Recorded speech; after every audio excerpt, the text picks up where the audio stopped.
बिस्मिल्लाहिर्रहमानिर्रहीम।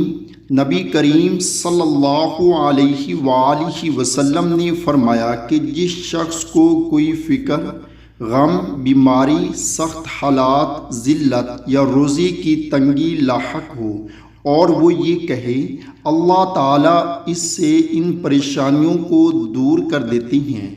दुआ है अल्लाहुम्मा इन्नका ताअलमु सिर्री व अलानियती फ़क़बल माज़िरती व ताअलमु हाजती फ़अअतिनी सुअली व ताअलमु मा फ़ी नफ़्सी फ़ग़फ़िरली ज़ंबी अल्लाहुम्मा इन्नी अस्अलुका ईमानन युबाशिरु क़ल्बी व यकीनन सादिक़न हत्ता अअलमु अन्नहु ला युसीबुनी इल्ला मा कतबत ली।